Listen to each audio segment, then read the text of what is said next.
Good morning, everyone. How are you? Welcome to Stock Markets with Bruce. I'm your buddy, Uncle Bruce. That's what they call me. It's nice to see you here.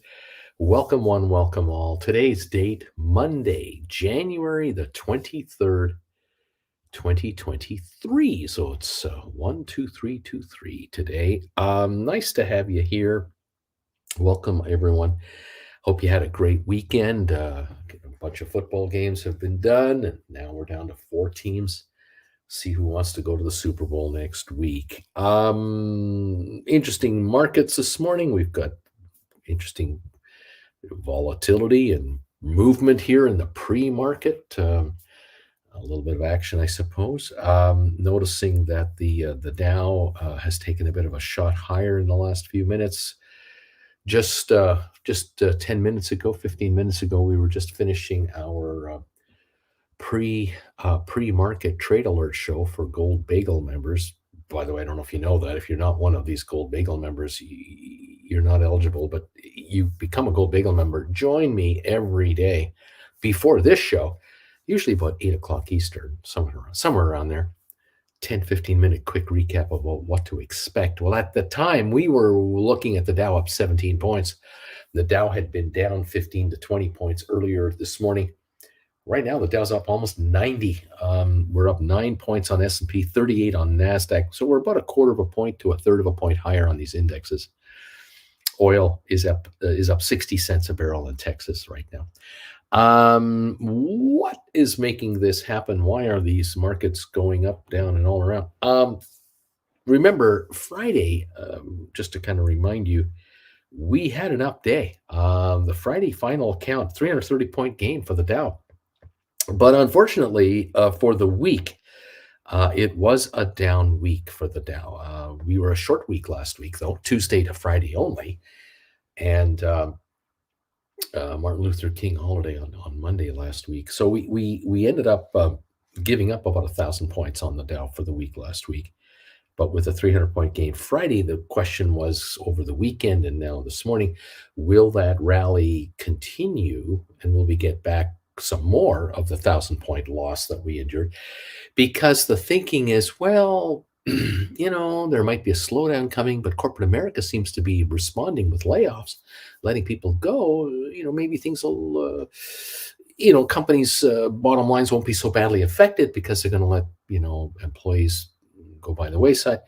And with these 6, 8, 10% job cuts, maybe it's not going to be so bad financially for some corporations over others, and that could be good for stocks and blah, blah, blah. Well, okay.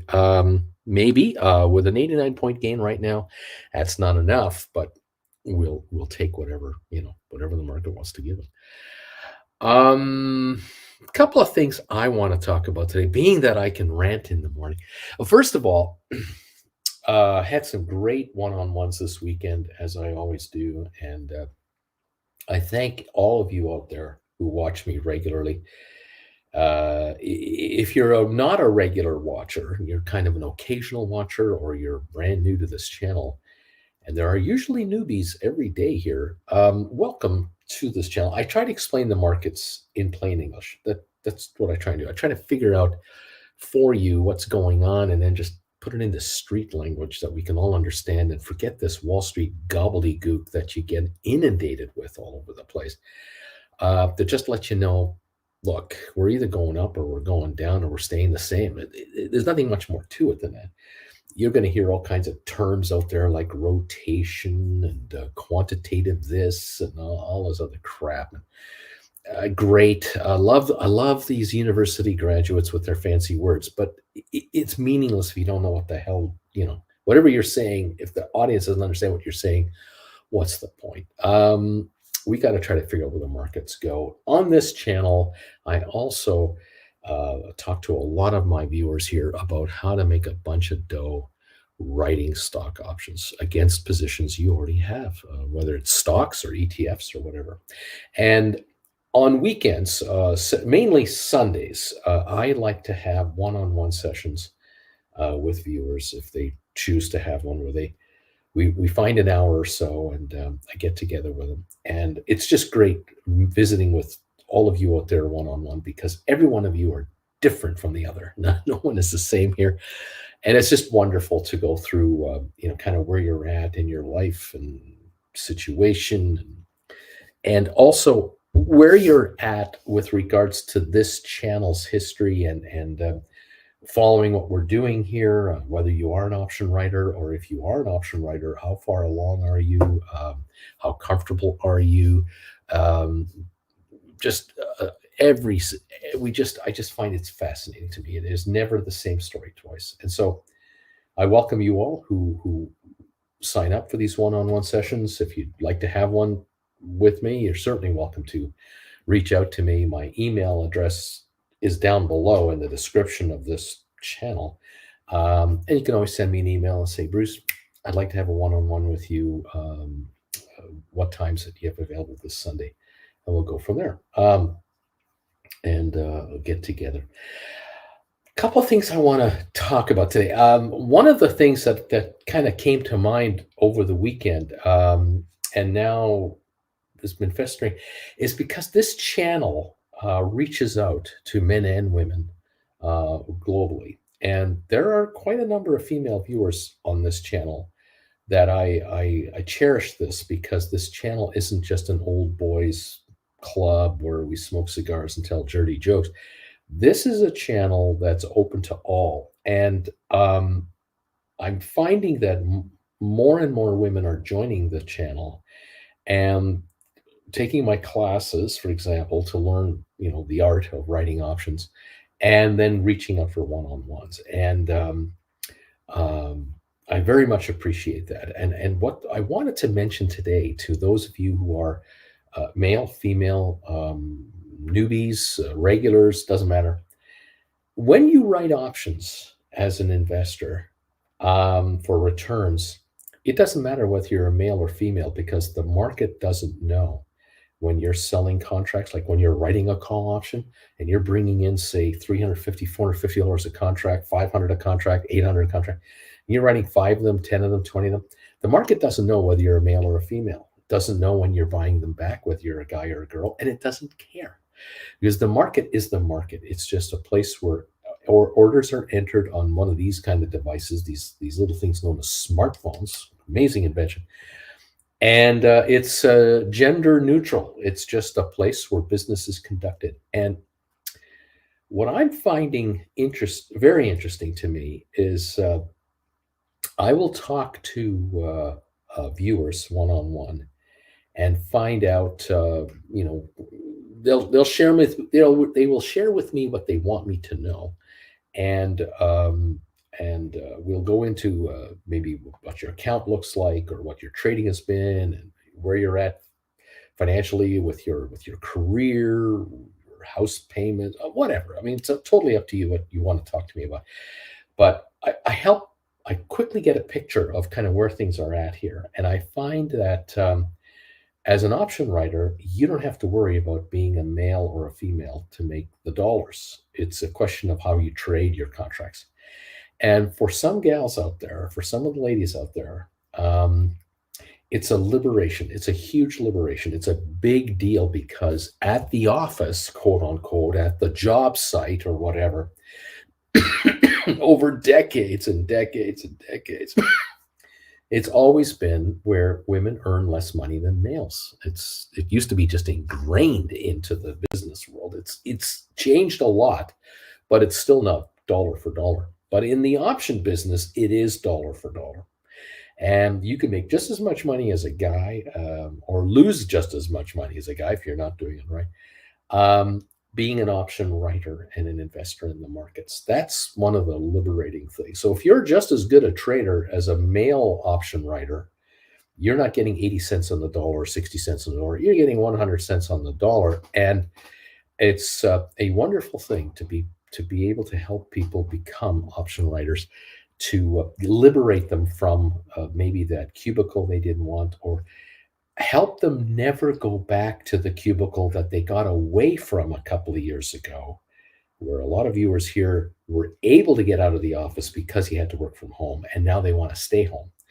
And it's great to be able to help a bunch of you folks stay home where you want to be, in your own condo, apartment, house, whatever, and or the freedom to go about your affairs in town, in the region where you live, or travel and be, in effect, employed, gainfully employed, making a living, and not having to be chained to any one location unless you want to be in any particular location. So, some of you who are working from home and taking care of the kids, of course, you're going to get them ready for school and get them to dance recital and to piano lessons and all the stuff you've got to do, soccer and baseball and all the other stuff. Fair enough. But then again, there are many of you who've decided, yes, we are.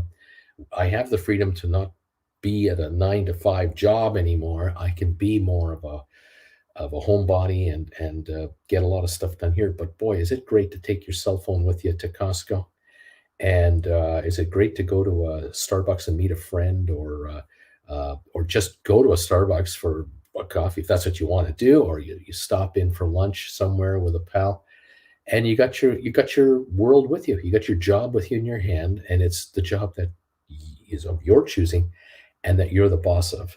Um, Option writer, fantastic, fantastic to do. So the equalization of earnings, it really hits me all the time. Of course, having a daughter and Jennifer and Jen Jr. around, I never it never escapes me, and I'm so grateful that my daughter is a self-employed individual, does very well at her craft, and doesn't have to worry about what a guy makes versus what she makes. She does just fine, and the training paid off. Jen got the message through, and it's working. So fantabulous.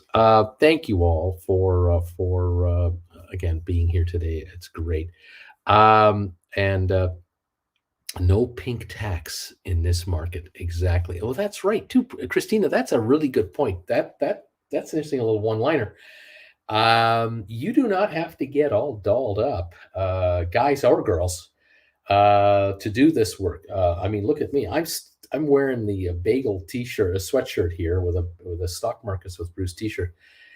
There's no suit and tie here. There does not have to be a suit and tie for any guy at home, or a the best your best heels and your nicest dresses and all that.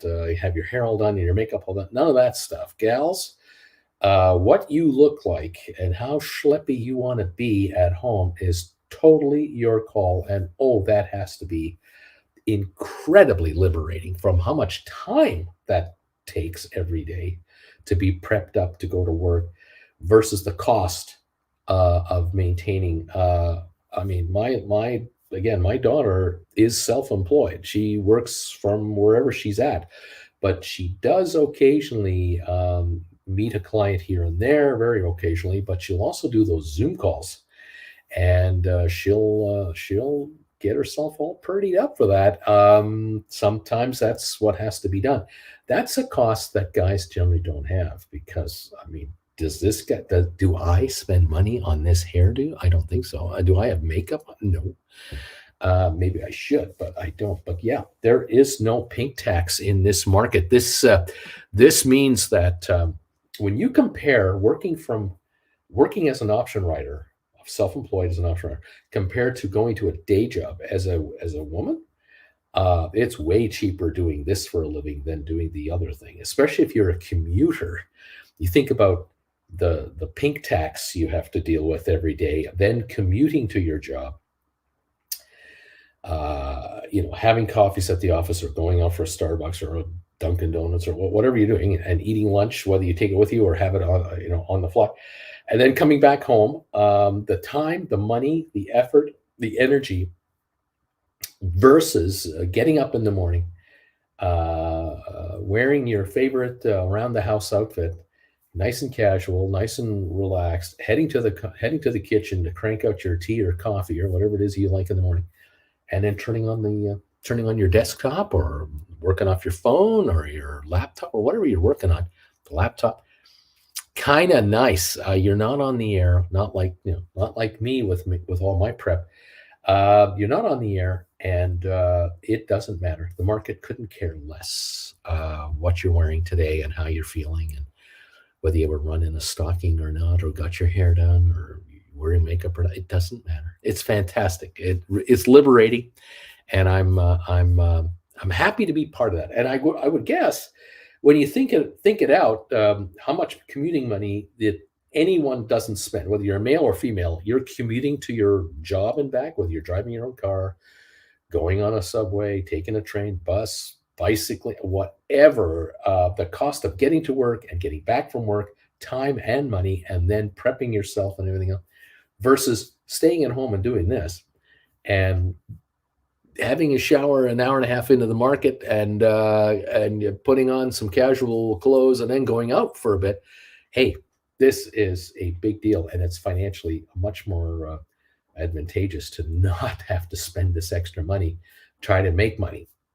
It adds up, and I'll tell you, it is interesting how a lot of couples have figured it out, that they do their budgets after a while, and they go, we've got to take into account what this guy's talking about. We have to calculate how much money we spend getting to and from work.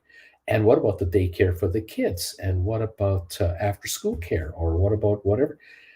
That adds up. And how much time do we have to prepare food in the evening, like for a dinner? Are we making fast food, junk food every night for the family? Or are we able to prepare food during the afternoon through a slow cooker, or making our homemade bread, or I mean, whatever the lifestyle is you have, kind of nice to completely change your game plan.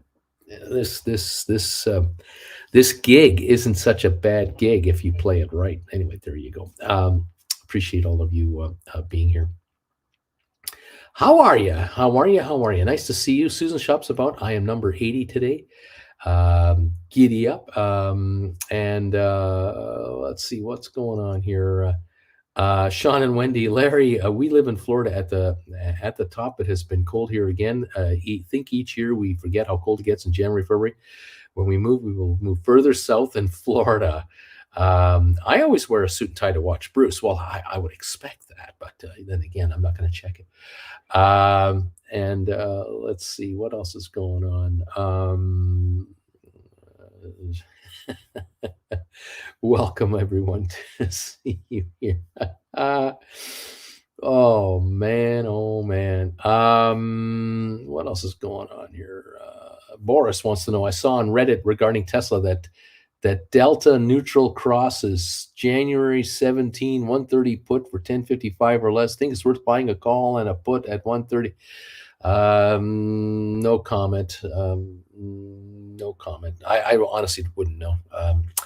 I only talk about writing call options, and that's really what I talk about a lot, is writing call options or buying deep in the money call options and writing call options against them. Poor man cover calls. So this Delta stuff, it just don't bother. And Christina has a question, and I missed the question that Christina meant. Question, Christina, Bruce, I'm going to buy Tesla tomorrow. I don't have enough for the 9010 for the June 2025. Do you recommend buying September 2024s instead? So if I want to buy deep in the money calls, should I buy September 2024s? It might be cheaper versus June 2025. So if you're going to buy 2024s, you want to make absolutely sure they are well within the 90-10 rule, not out of the 90-10 rule in any way, shape, or form. If you're going to go 2025 Junes, that's going to give you 2.5 years to write options. So even if you have an 85-15 spread between book value and time and premium, that should be okay, because the premiums on Tesla are very good, very high. But the closer in you get, you have to be in that 90-10 rule, or you're just giving too much money away in depreciation, time depreciation. That's my initial reaction to that question right there. Okay. Thank you all for coming through so far. I will get to more questions as we get going. Let's see what else is going on.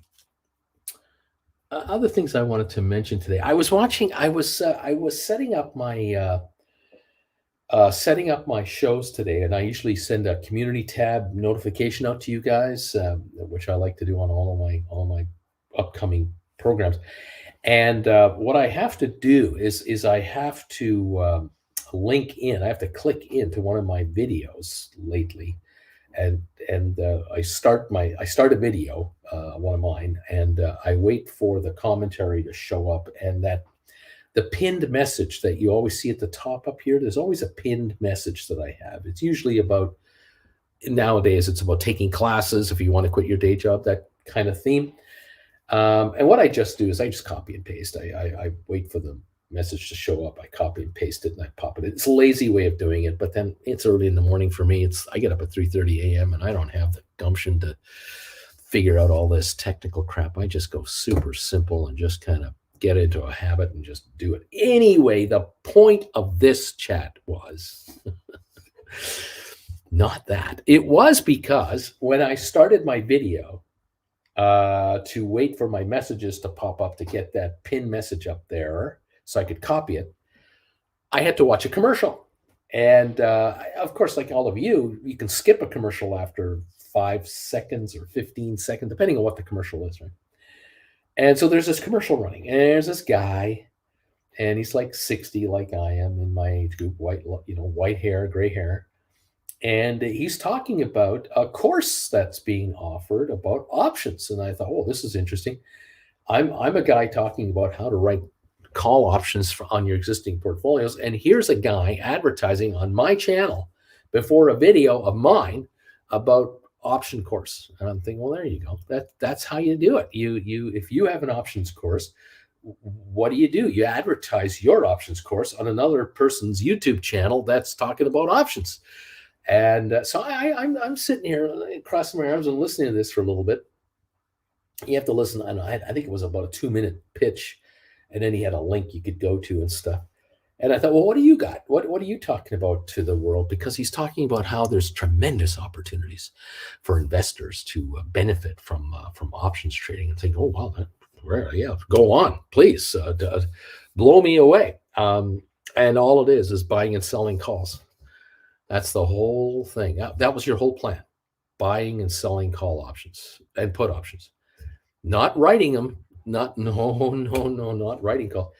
Buying and selling. I thought, well, there again reaffirms my take on where we're at here, about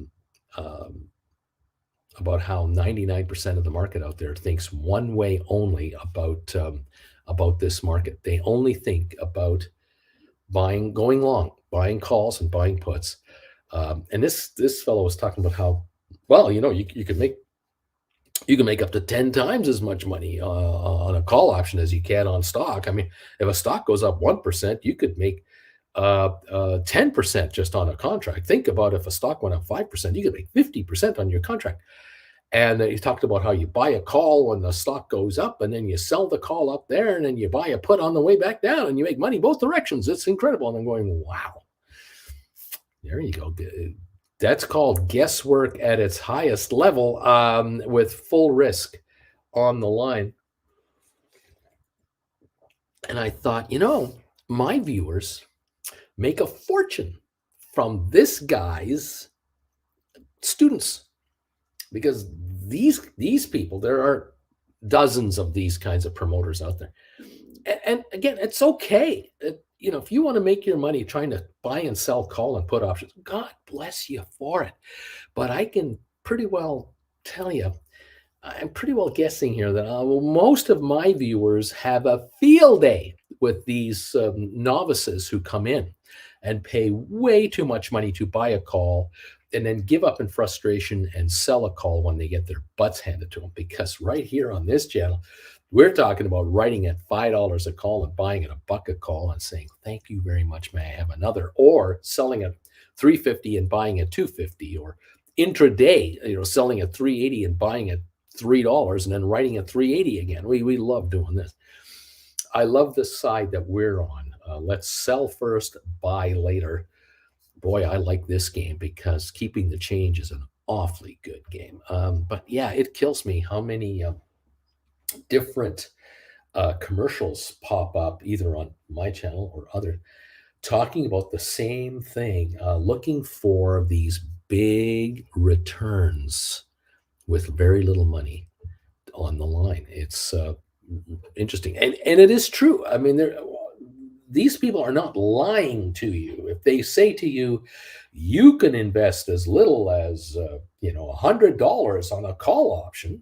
Yeah, you can buy $1 call for $100, and it could go to $500. They're right. They are absolutely correct. This truly can happen. You could double your money, triple your money. Yeah, you could lose some of your $100. Yeah, sure you could. But did you guess right? Are you right on this one? Um, did you lose four in a row before you got the winner? Did you lose $15,000 before you made $4,000 and you're still down 11, and now you're losing two more, and then you get another winner and you're now sitting at $3,000 left over? Like, there are very few, and I mean very, very, very, very, very, very few who take $5,000 and turn it into $20,000 to turn into $30,000. Because sooner or later the bets don't pay off. The guessing, it goes wrong, and you get investors who get so emboldened by a couple of wins, they go all in on a long shot, thinking this is it. I'm going to take this. Just like I'm playing with house money, you get that mentality. I'm playing with house money. I can't lose. No, yes, you can. You can lose the house money. The house money that you made, that's actually your money. And they gamble it all for a big payoff that never happens. It goes around and around. Anyway, I found that fascinating, to see these different ads and whatnot on my thing. Anyway, thank you all for tolerating me so far. How you doing? Welcome all. I'm just quickly reading a couple of comments. Thanks, Uncle Bruce. Sister Christina, you got it. You got it. No problem. Bruce, Uncle Bruce, you should make a course ad to play before your show. You see, I've actually thought about this. I have talked to Jen Jr. about this dozens of times. I've talked to her about, boy, could I put together an ad campaign to promote my lessons and then promote them on platforms all over the internet and bring people to my classes? Could I do that? Would that be effective? And we go back and forth, and I don't do it. I haven't yet done anything. I can't convince myself of the right strategy. Just can't get over it. So I'm just pounding away here with you guys, and I figure my attitude is I'll make you guys richer and make you successful as option writers, whether you are instantly successful or it takes a while to get you into it. But I'll work with you to help you out and help you grow your accounts. And your word of mouth alone brings me new viewers, and it does. I get approached all the time. People buy my classes every once in a while. I'll see someone buy a class, and I'll not recognize that name. I'll go, I don't know who that is. Well, it turns out it's a brand new viewer. It's a person who's been here for a week or two watching and just folding their arms and listening to the banter between the host and guests and viewers. And they love the attitude of the channel and the PG ratedness of it all. And some are male, some are female, and they love the fact that, this is a channel that's welcoming all. And they figure, well, I'll try a couple of classes like he suggests. I mean, for $150 a class, why not? And so they buy them and they watch them. And I can tell when someone is into it because after a few days, they're back. Class number 2. And then 3-4 days later, class number 3. And then a little later up, class number 4. Here we go. And there's the secret, right? There's the telltale payoff. You know that when they're in 3, 4, 5, and 6, they're on their way. And they may already be writing and not commenting with us whatsoever, because there are many, many people who watch this old man hang out with all of you guys, but don't participate in the chat. But every once in a while, I'll get a message, a private email, and it'll be a question or it'll be a request for a one-on-one. And I'll have a one-on-one with a person that is not a member of this channel, that does not is not comfortable being public. They're very private, and for whatever reason it is, familial, just their personality, doesn't matter. It's all good. All are welcome here in any way it works. I'm just hoping that if the classes help you, I'm thrilled. I'm not surprised that they're helping because they've helped a lot of people already. But yeah, if you really want to get into this, by all means, grab those classes and welcome to the party, kids. Anyway, I thought those ads were interesting this morning, and they're always interesting to me. Quick little thing about Tesla, just to give you guys my take on it. Tesla has um, announced price cuts. We talked about this last week. This is not a shock. Tesla announced price cuts last week, and the analysts out there are torn between good thing, bad thing, why, how, what. A number of them though are saying, well, this is a good thing because you're cutting your prices to the point where the cars qualify for the U.S. tax rebate for American buyers, which is the big market for Tesla, the biggest of big markets. And now the cars are, 15, 18, $20,000 less than they were 2 weeks ago. This is huge, and it is huge. It is having a profound impact on orders into Tesla's vehicles online, because that's how you buy a Tesla. You order it online. The numbers are staggering, and Tesla had a 35,000 car inventory backup as of the end of the year. Remember, they were doing price cuts last December. The last 2 weeks, they gave you a $3,750 discount. Then they made a $7,500 discount. Then they gave you that plus 10,000 free charging miles, and on it went. Well, now the price cuts are larger, and the tax incentive is added on top of that, and people can really get Teslas for a good price if they go through all those steps to get it. Well, this has meant the 35,000 cars are gone. They're basically spoken for, and now there's a backup. There's a waiting list for Model 3s and Model Ys again, and the company's cranking them out like crazy. In some cases, it's a 2-week wait, 3-week wait, a 1-month wait. It's not like a 2-year wait or anything like that, but it is having its effect, and it is very positive. And so the company is cranking out a higher number of vehicles right now than would have been thought a month and a half ago. And now the question is, going forward, if they keep upping their volumes of production, how much lower is each car going to cost them? And this is where analysts are divided and kind of comparing notes with each other. But the overall consensus is positive, that this is a positive move. This is solidifying Tesla's hold on the biggest chunk of the market, the EV market. And they have such a head start on everybody else. It is light years ahead.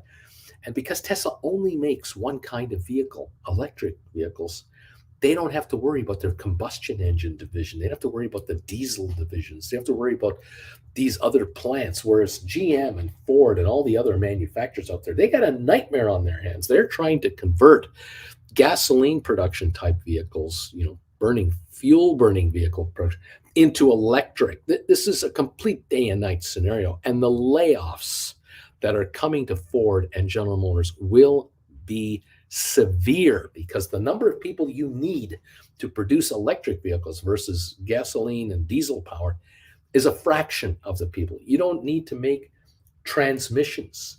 You don't have to make exhaust systems. You don't have to install all these other mechanical features. There's no oil going into the car, for example. There's no combustion engine with all of that stuff. There's a suspension system, a brake system, the bodies, of course, and the ventilation and heating and all that, but it's all computer generated. It's all through the panel. That's where the brains are. These vehicles, once you crank them out, they can be produced with a lot less labor. And this is where Tesla wins hands down. They're only producing electric vehicles. They're not having to let go of people. And so for Ford and GM and the other, they're going to try to survive in the next 5, 10, 20 years on a smaller workforce, carrying many, many, many retirees in their pension plans. And they're going to have a tough time being able to pay the pension benefits to 20 and 30-year employee veterans of the business, because they had to let them go. They had to retire. Remember, the big auto plants are all unionized, and so there are all kinds of nightmares coming for Ford and GM and everybody else. And you can imagine that what they're probably doing now is not hiring anybody new and letting people retire naturally over the next 5 years. 2.5% of your workforce turns over every year anyway, because you have a 40-year average lifespan of an employee ish, give or take. Well, in the next 5 years, that's 12.5% of your employees going naturally. But that may not be enough for Ford and GM. They may have to do even more. And that's where plants will be shut down. There will be electric EV plants created or converted into EV plants, but other plants will be let go. And there's a huge turnover coming here. And of course, the other big question, and this is the Biden administration's objective right now, from what I see from the outside looking in. If you're the president of the United States, and you're known for being labor friendly, you're going to do everything you can for these tax breaks to encourage corporations to build in America and not build overseas. If you're the corporate headquarters of Ford and GM and elsewhere, your thinking is, we got to make these things as cheaply as possible on the bottom line, because otherwise we can't compete with Tesla. Even though Tesla is USA made with Austin and the plant in California. There's a plant in Berlin and Shanghai, we know, but the GM and Ford guys are going to go. If we have to employ unionized workers with all those union benefits to make electric cars, we're going to get our butts handed to us by Tesla, because even if we were completely up to speed here, we don't have the volume that they have, and our unionized workers are far more per hour than the per hour cost that Tesla has. There's a reckoning coming. There is going to be a big one, and the tax incentive that is being offered here is kind of a subsidy in a way. Call it socialism if you dare.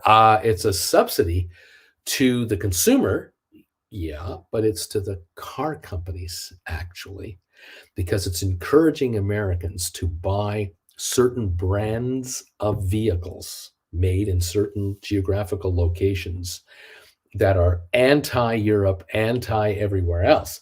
And so there's this socialistic aspect to it that is going on right now. For how long, I don't know. But we have had EV credits being handed out by the US government now for over a decade, off and on, spotty, but now there's this big one that's been passed by the Biden administration.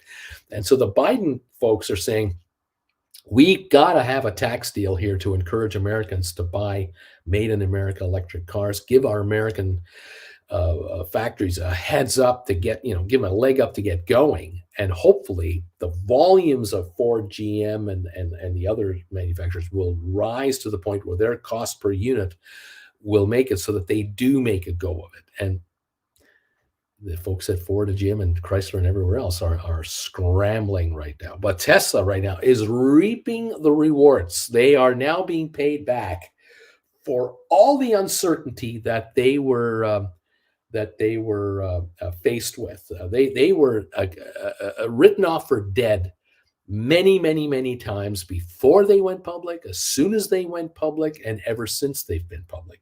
They have been written off as an overpriced computer company on wheels that will never make it. And here we are with a company now cranking out over 1 million vehicles a year, heading for 2 million vehicles a year, producing, obviously they're about to produce their truck, and they're doing these semis and everything else. So it has got a 10-year head start on everybody else. And in 10 years from now, the Teslas coming off the line will be very different than the Teslas coming off the line today. And the question is, will Ford and the other manufacturers only be up to today's standards, 2022, 2023 standards in 10 years, when Tesla's at 2033 standards?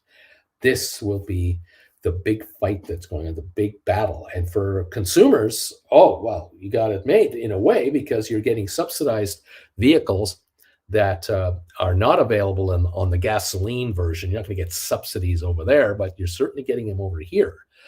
then this will be an interesting time going through. But for the stock, I think this is great for Tesla shares. Shareholders of Tesla, you are on the approved list as far as the governments are concerned. You're approved. Every state in the United States would kill for a Tesla plant. Texas with Austin, oh, did they feel they won the lottery when they got the Austin plant?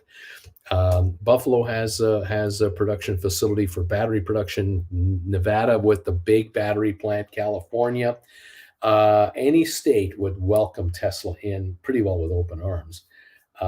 Any country in the world is welcoming Tesla in with open arms.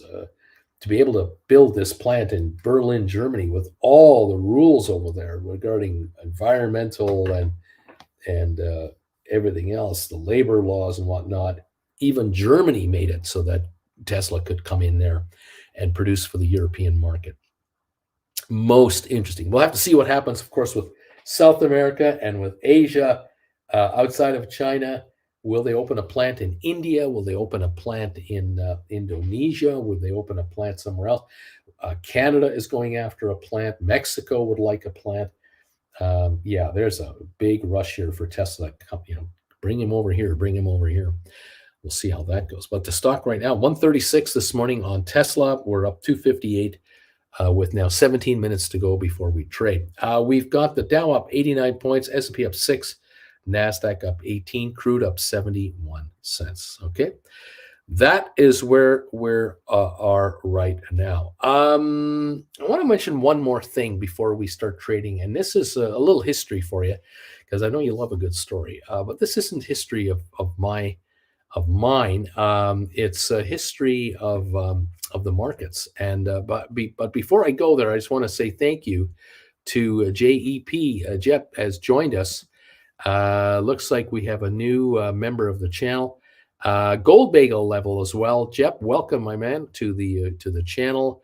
If you're returning, thank you. If you're upgrading, thank you. And if you're here for the first time, thank you. Apparently he's coming into the light, and I'm a lurker no more, he says. So that's great. Everyone will welcome him in. This is fantastic. Amy is here. How you doing, Amy? Number 107. Welcome. Good stuff, everybody. Nice to have you here to the show. Welcome on board from Alberto. Bama Babe, I asked my 13-year-old granddaughter what kind of car she wanted when she turned 16. Her immediate answer was a Tesla. There you go. We've had a couple of guests here in the last couple of weeks. We had a friend of ours who was here a week and a half ago, and we have my daughter's boyfriend just come down just the other day, and we pick him up at the airport, and then we bring him. We go to In-N-Out, and then we come on over here. And there are a few sections of roadway here in the desert where you can kind of hit the accelerator panel on the hit the pedal on the Tesla and go. And both of these guys are going, whoa. They're pretty impressed because they don't own Teslas, and I don't know if they've been in them, but they go, well, this is pretty cool. It's been a lot of fun showing off the Tesla, no question about that. Anyway, there you go. Let's talk a little bit about a little history for you. I wanted to mention back in 1929, and some of you might go, oh, he's talking about stuff 100 years ago. Yeah, I am. That's when the stock market really caught the imagination of Americans and worldwide investors. Back in the 20s, from after the First World War until the dirty 30s, the stock market was a real up and coming thing. And with the perfection of newswire services and with the perfection of ticker tape, communication was now instantaneous between stock exchanges and brokerage houses. And so you now could have a brokerage house in Cincinnati, Ohio, have customers come there and buy and sell stock with their brokers. Now, the telephone was already invented, so you were able to phone your client. You could phone your broker. and the broker could either phone the order in or hand their order to their desk trader, who would then either phone it in or uh, uh, teletype it in, but generally it would be phone. And we had instant fills, like very fast, very quick brokership that lasted from the 20s, 30s, 50s, 70s, 80s, the 90s pretty well. And it wasn't until the 2000s that the human beings were replaced by computers, where today you buy and sell your stock with this, and this talks to a mainframe computer, which talks to the platform, and it trades on the exchange all through computer, comes back to you, and it's all done digitally. Human beings are no longer involved in handling tickets, buy and sell tickets anymore. They oversee them, they supervise them, they can shut down the market. There are circuit breakers to stop abuses and or wild swings. However, 99.999% of this market is no longer run by human beings. But back in the after the war, after the First World War to the 1929, 30, 33, 35 range, the markets really became all the rage. And it opened up, the markets are opened up to the average individual, middle class individual, Canada, USA, Britain, and most of Europe. And at that time, the margin account was invented. And the margin account back in the day was a different animal than it is now. It was not uncommon for an investor to open an account with their brokerage firm in wherever they lived in the USA pretty well. As long as you had telephone lines and you had telegraph lines, you were in the network. And of course, that meant the largest cities in the United States were all connected, and outlying regional cities were quickly being connected. And very lucrative business, the communications business back then and today, as you might notice. And so millions of small investors came into the stock market, millions. And what they found was that they could open an account with a brokerage firm, put in, say, $100, which is a sizable amount of money, 5, 10 grand today, but $100. We're talking middle class and higher. But you were given leverage, brokerage leverage, margin leverage of 10 to 1. So you would be able to buy $1,000 worth of stock for $100 of equity. And when markets go up in value, they continually run up. This works really well. You get people who put in $100 and they cautiously buy $500 worth of stock, and the shares go up 10% in value. So now the account is worth $550.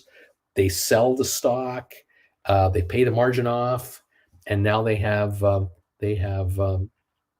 just made themselves $50 on their dough. They got $150. They can now buy $1,500 worth of stock. So then they go out and they buy $1,000 worth, and it goes up 5 or 10% in a few weeks, a month or two, and they sell out, and they've just added $150 in value to their account. Now they got $300. Now they can buy up to $3,000 worth of stock.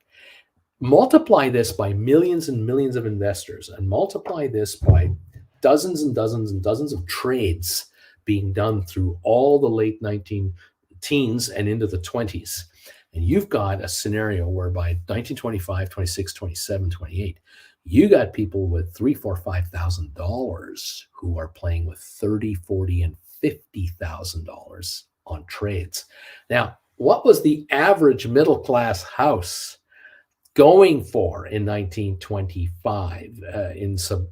Not that there was suburbia, but buying a brownstone or whatever, buying a home in New York or Chicago or Cincinnati or Cleveland or what have you. We're talking $5,000 for a house, and you get people playing with $30,000 to $50,000 in the market. And if you have a $30,000 portfolio of 3 or 4 different stocks on margin, and the market goes up 5%, that's a $1,500 gain on your $30,000 portfolio. There's a chunk of a house you can buy. It's certainly enough to buy a car, the old Model T or others. And you can understand the leverage game that was going on in the 20s. And of course, the 20s were an amazing decade for innovation, invention, the growing out of the market, the marketplace. Services really took off. Restaurants opened up. Department stores came into their own. Sears, Roebuck, Macy's. The world changed dramatically from 1915 to 1925. um, Airplanes were flying now, and the beginning of air services were becoming norm.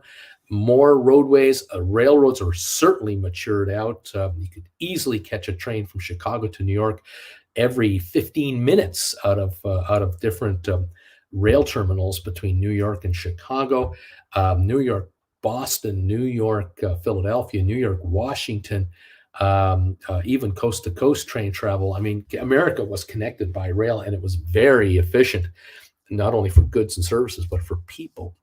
Airplanes followed later, obviously. And so the world really dramatically changed. And when the markets hit their froth point, when they hit that crazy froth point, it got to the point where billions of dollars of stock were trading hands all the time with these insane margin numbers. And there were all kinds of schemers out there trying to find their way to make it work, and others who were managing people's money for them, and so on. And there were stories out there where just as crashes were occurring, so there's more than one crash. There were several. There were stories out there where a passenger would go from New York to London on an ocean liner, and they would get on the ship in New York, and they were a millionaire. They had over $1 million in stock with only $100,000 of equity, or 150,000 equity. But by the time they got to London, the market in 5 days, 2 or 3 trading days and holiday weekend, has dropped so much that they got wiped out, because if their stock went down 15% in price, they lost everything, because they didn't even have 15% equity. They were in effect upside down. They owed more money than they had, and they got sold out by their brokers. They get off the ship in London, they'd be poor. And these kinds of stories would go on. Others who would travel great distances and perhaps be out of touch, or not bother doing telegram communication on a ship. They would sell out. They would sell everything off and just have everything in cash. And then when they get to where they're going, they would then look to reinvest. And they would find out when they got to where they were going that the markets have dropped so much that they would have been wiped out completely had they not sold. Some got out with the skin of their teeth, but those stories are the very, very, very few. The vast majority were people who were over leveraged, thinking the good times would never end, and were leveraged to the max, and got wiped out. Other folks, unfortunately, were invested in the markets, but their funds were going through certain different local banks and so on, and these entities went belly up because banks went under when too many people got the margin call, and not even their bankers could bail them out. They had loans with bankers on assets they had. They used the money to buy it in, put it into the market at 10 to 1. So you can imagine mortgaging your house or any assets you had with your local banker, taking that money to your broker, leveraging it up 10 to 1, and trying to make a buck. And then the market drops 12, 14, 15%. You're wiped out. Now you not only owe your broker money, you owe your banker money, and all your possessions have been repossessed to handle all the loans, and you're still upside down. The wipeout was severe and massive, and it took a decade for any and all of that to get anywhere near back to normal. I think the market got back to the 1929 levels. It took about a decade till 1938, 39. It took almost until the Second World War for the markets, but it was inflation generated as well. So it wasn't real dollars, it was inflation generated dollars that made that happen to a degree. Fascinating times, fascinating markets. Millions of people made millions, and thousands of dollars. Millions and millions lost millions of dollars and thousands of dollars. And the dirty 30s were the dirty 30s. Cash was severely tightened. Banks were insured by the federal government under President Roosevelt. The Treasury, U.S. Treasury came into being, and the Federal Reserve came into being, and U.S. banks were now protected. Consumers' deposits were now protected by the government, which gave huge confidence to the outside world to invest in America again. And then, of course, guess what happened? The Second World War. And those 20, 30 years were unbelievable. And of course, the world of 1950 after the war compared to the world of 1930, uncomparable. Compare between the two, the world of 1950 versus the world of 1930, unbelievable world. And only 20 years later, by 1970, the world evolved again, because by 70, it was all jet travel, plane travel around the world, including jet. In 1970 was the last of the ocean liners' heydays. 1950, it was ocean liners and rail to get around. 1930, it was, remember the Model Ts on those country roads leaving those farms in Oklahoma? I mean, the Dust Bowl and everything else. I mean, the evolution and revolution of the country, the changes were phenomenal. And they are going on to this very day. It's still happening. People don't think that we're still changing. We are. And we've just had one of the most incredible changes in our lifetimes just take place in the last 3 years: COVID and working from home, and the complete annihilation of the downtown office core that has been changed forever. Retail stores have been massively wiped out across the US, Canada, elsewhere, because of online shopping and the fear of being too many people in one place. It has really changed things. And we're not going back to where we were, maybe to a degree, but not all the way back. And there are people now who are working from home who will never, ever take a day job at an office or a factory ever again. Welcome to the party. Welcome to the channel. Great to have you here. Hope you don't mind the stories, the ranting, the raving, and everything else. Let's make money today. Let's see if you folks can get in any richer today. It would be lovely to get you nice and rich again today. See how the options perform for you. We're opening in less than a minute. Hopefully Larry Titus is somewhere with us. I'm not sure where Larry is exactly, if he's home or if he's still in Florida. But thank you all for being here today. We're getting ready to open up for trading, and we'll see what the market brings us. I think we just got the bells from our friend Larry. Hey, pal, thanks, buddy. Welcome back. Great to see you. We're up and ready to roll here for another fun day. We'll see what gives. Thank you all for joining me today on this show. It's great to have you, and let's see if we can make you richer. All righty. I think the Dow is showing a 40-point gain at the moment. I've got about a 4-point gain on S&P and 23 on NASDAQ. I believe that's accurate. We'll watch for that very closely. Analysts are still calling for a recession. Well, we'll see all about that. See how severe it might be and all that kind of stuff. DQ, thank you, Larry Titus. Larry, 8:30 a.m. bells. Tim is here. Love that bit of history. Larry, funny time zone. Splair, thanks, Lair, and Splair, rock on. Exactly. Thank you all for joining me today. Those of you who are members of this channel, thank you so very, very much for that. The memberships keep this channel going. Appreciate it. If you can join us, that would be lovely to have you come in. If you come in as a Gold Bagel member, you get a whole bunch of features that you can utilize, and thank you all. If you're just a lurker, a subscriber, we love you.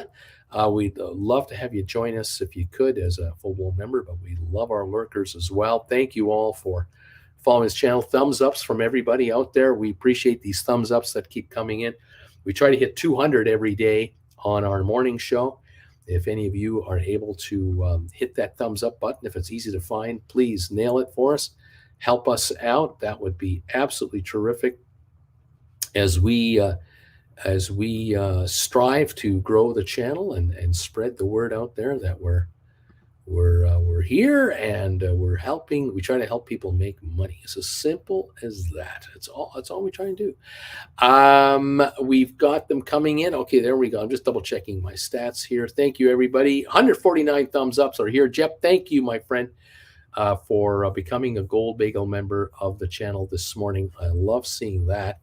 Any of you joining in, please do become Gold Bagel members, and let's go. Thank you. Let's take a look here at the markets. Tesla right now looks like we're ahead by about $1.81 or so. 135.23. I've got the Dow showing a 45-point gain right now. GameStop at 1942, off about 19 cents.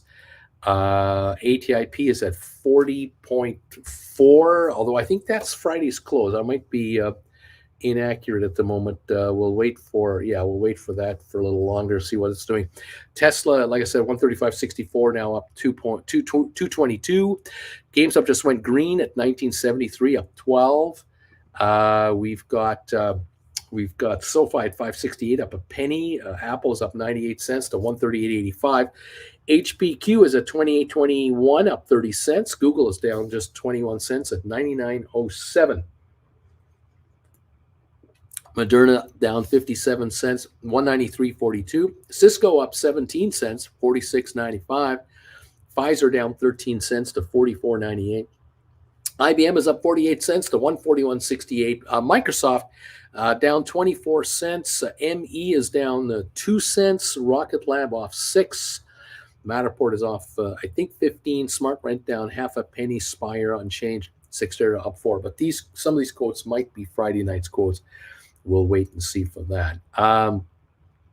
What else have we got going on here? JR, you know it. World War II pumped a lot of money into the economies and pulled the U.S. out of the Great Depression. Of course, what pulled the U.S. out of the Great Depression was the spending of the U.S. government for armaments. The United States government became a massive employer through private corporations to produce bombers, fighters, planes, jeeps, guns, cannons, ships, landing craft, helmets, boots, everything for the war effort. The United States government borrowed and printed money to rev up production because it was a win or lose scenario.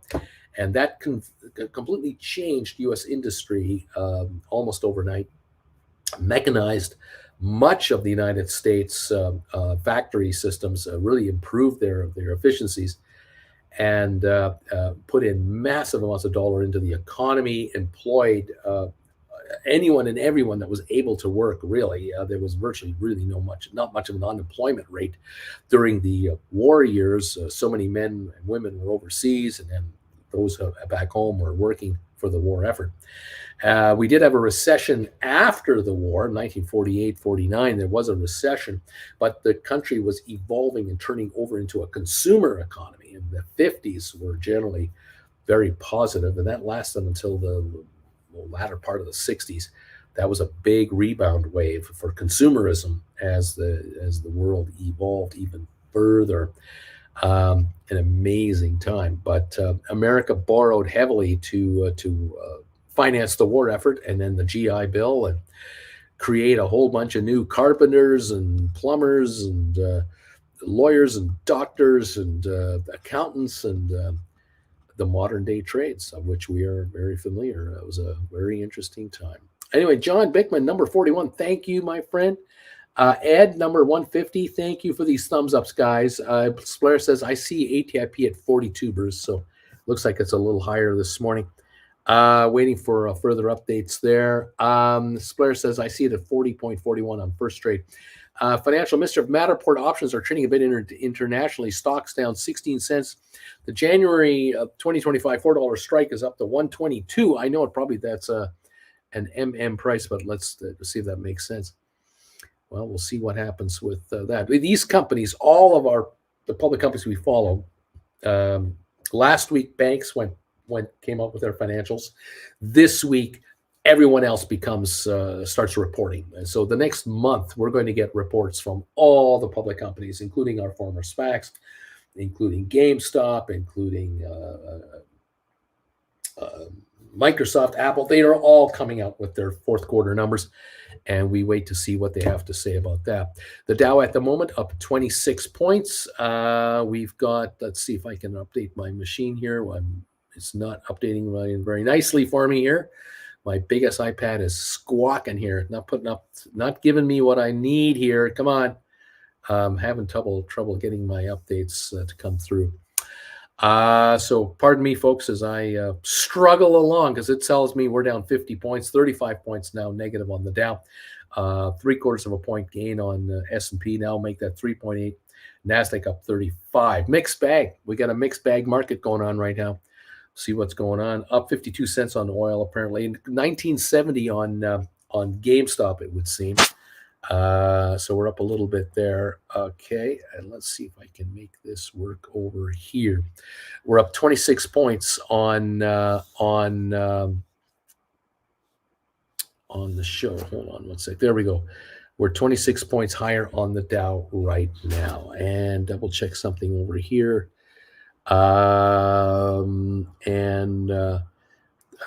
Let's double check that. There we go. And there we are. I'm just double checking something over there. Let's go. Nazareth, Bruce, I'm number 156 on your thumbs up meter. All is well. Fantastic. Thank you, everybody. We really need 44 more to hit 200 thumbs ups today. Thank you for getting us that close. Very appreciative. 158 are in. The title of my show today is I Quit. Option Writers Say Goodbye to Day Jobs.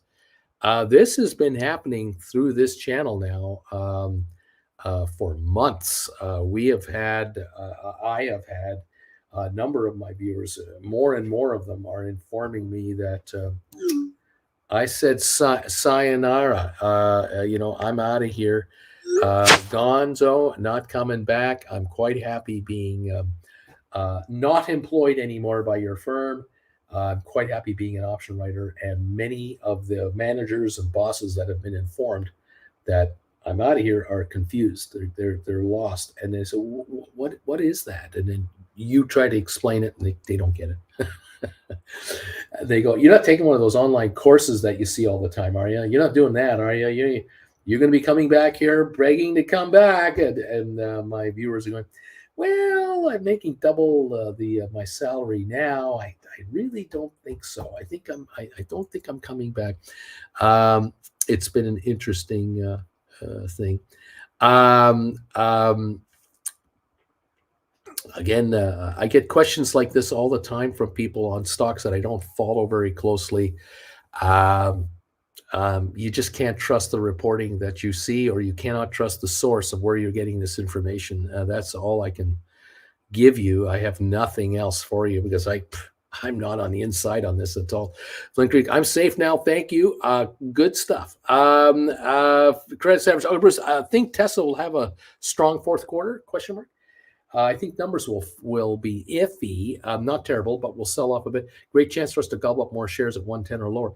Well, the Tesla thing, you've got this back and forth thing going on.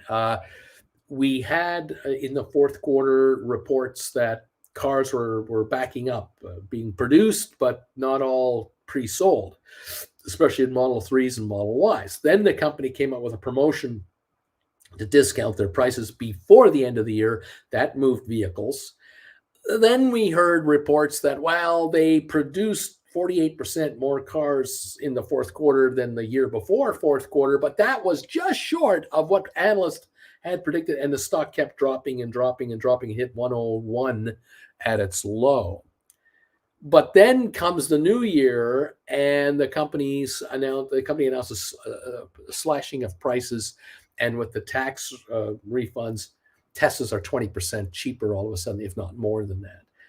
And now the stock is up to 135. So you tell me what's going to happen. I don't see the fourth quarter being a financial bonanza for the company that they made more money per car than they've ever made in their lives. I don't see that. I do believe, though, what will be determined by analysts and guys who go into the deep accounting here, they'll dig into the numbers and come up with stuff like, that the cost of producing a vehicle at Tesla is dropping dramatically, and that the price increases that they were faced with for parts has reversed, and that costs for certain components have really dropped a lot.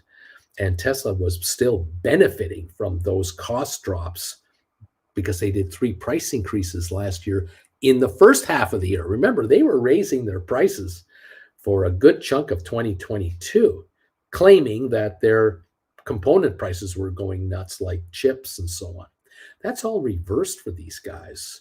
And they're going to drive a hard bargain on business, because when you are oversupplied with chips or you're oversupplied with certain components, Tesla's going to say, we'll buy in bulk, but you got to give us a deal because we've got the money to pay for it. And so you can imagine that the cost of each Tesla is dropping quite dramatically. Even though they're dropping the price, they're staying ahead of it with efficiency production. Now, with the tax thing kicked in, well, this could be a real win for Tesla. What if we find out in the next month or so the company says we're back ordered 400,000 cars and SUVs globally? We got 400,000 on order, and we're cranking them out as fast as we can. We can't keep up with the orders. You imagine that it's a top priority in Europe. Germany, Norway, Sweden, Finland, France, Belgium, Netherlands, Spain, Italy, to get into electric vehicles, get out of gasoline-powered cars, get out of diesel-powered passenger vehicles. The price of diesel is ridiculous. The Russian restrictions have completely made this untenable for European countries. You can imagine a lot of European middle-class people are going, I'd rather be driving an electric car than driving a gasoline diesel car. Because in Europe, the typical four-cylinder engine turbocharged vehicle is running on diesel. It's not running on unleaded fuel. And the diesel cost, as you're aware in the United States, those of you who drive diesel pickups and anyone driving a truck out there, when you drive down the super highways of America, you see these huge gas stations for the truck stops, and the price of diesel is higher than regular gas. And Europe is desperately trying to get off of fossil fuels for vehicles. So electric is in. Now, Tesla has their share, their market share, rightly or wrongly, they've got it. And now they have a plant in Berlin for European distribution. So the EU countries, there are no import duties for Teslas out of Germany. There are no import duties into Germany for parts from all over Europe either. You can imagine how many European companies are supplying Tesla Berlin with parts to make Teslas there and then to export them out. It's a win-win for all of EU to have this. We'll find out a lot about this in the next little while, and there'll be a lot of speculation going forward. All righty. What else is going on? JR, for all of those here interested in finding the best calls for deep in the money poor man covered calls, John Malone has written scripts in a Google spreadsheet that will go out and look for calls that stay within the 90-10. JR, it's in Discord in the tools channel category. Very easy to use. Giddy up. We're down 6.5 points on the Dow. GameStop is up 42 cents at 20.03 this morning. We have ATIP at 42.4, up 2 cents this morning. Volume on ATIP right now is, wait for my phone to update if it wants to do it. While I wait for that, the Dow showing 11-point gain, S&P up 10, NASDAQ up 64. Oil is up 50 cents a barrel in Texas right now. Let's go. All right. Still can't get the update on ATIP. My phone is really not helping out. Tesla 137.19 up 377. SoFi 580 up 13 cents. Apple 139.38 up 151. HBQ 28.21 up 30 cents. Google down 7 at 99.21, kind of coming back a bit. Moderna 196.10 up 212. Cisco's up 26 cents to 47.04. Pfizer 44.95 down 16 cents. IBM 141.42 up 22. Microsoft up 81 cents to 241.03. ME is unchanged now at 245. Rocket Lab is down 12.5 to 465.5. Matterport is down 5.5 cents at $3.50 a penny. Smart Rent is actually up 1.5 to 288.5. Spire is down a half a penny to 119.5. Cyxtera up 14 cents. $2.60 on Cyxtera. Amazon down 32 cents, make it down 21 now. Amazon at 97.04. Home Depot down 146. Netflix is up $5 to 347.60. Vanik up 480. Adobe up 440. Goldman down 440. Boeing up 160. Meta up 83 cents to 140 a share. The AMC APE combination, they're ahead by a dime right now, 560 on the common, 180 on the preferred. Royal Caribbean is 68 cents to the good, 63.67 right now on Royal Caribbean. Bed Bath Beyond down 15 cents to 320. Carvana up 59 cents at 707. Robinhood up 9 cents to 962. BlackBerry up 6.5 cents to 423. Target up 55. JP Morgan up 13. Costco up 250. Walmart up 46 cents. Disney up 56 pennies to 104.04.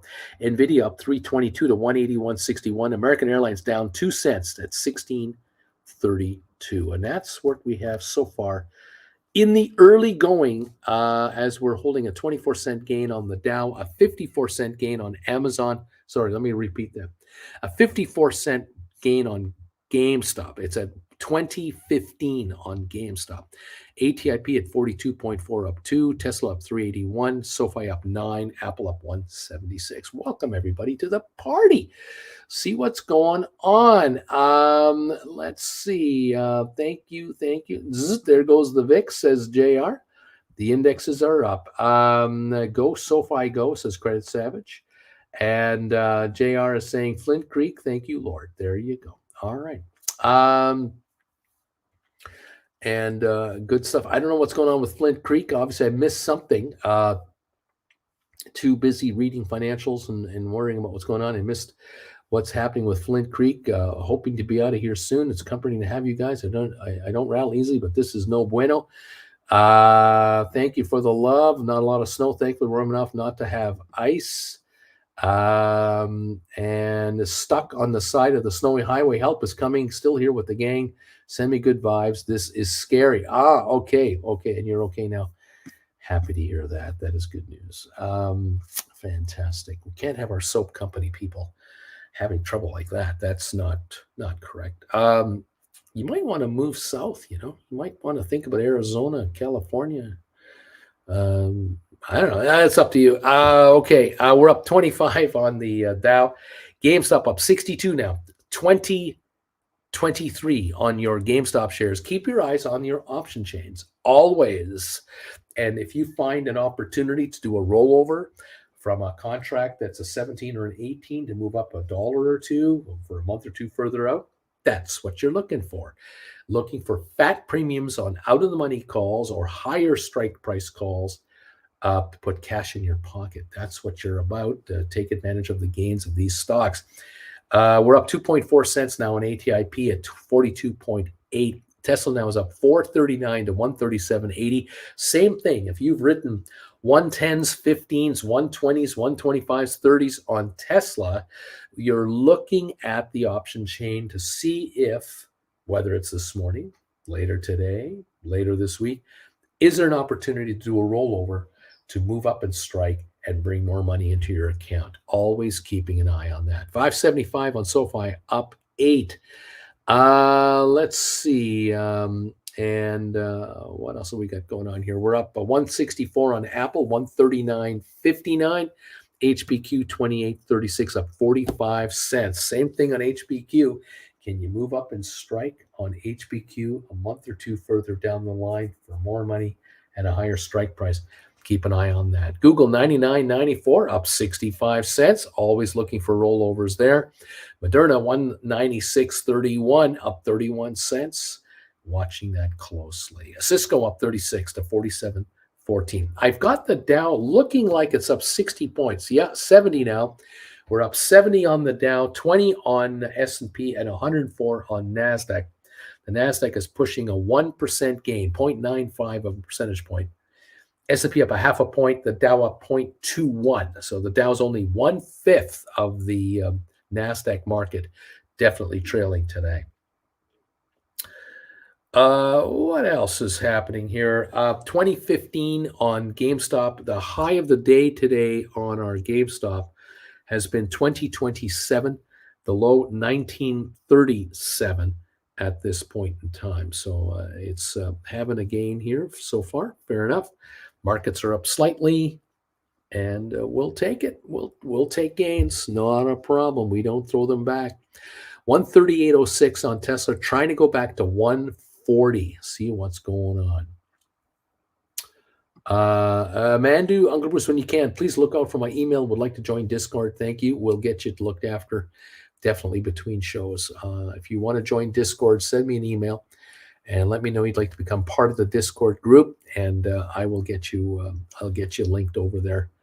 I'll get you started to link you in.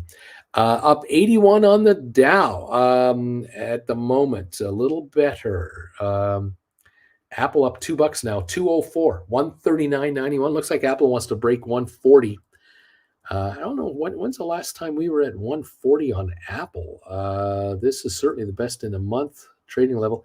Well, we were at 143 on December 14th. And on December 15th, we were 136. So we went down $7 from the 14th to the 15th, 16th. So about a month, a little over 5 weeks ago, Apple was at 140.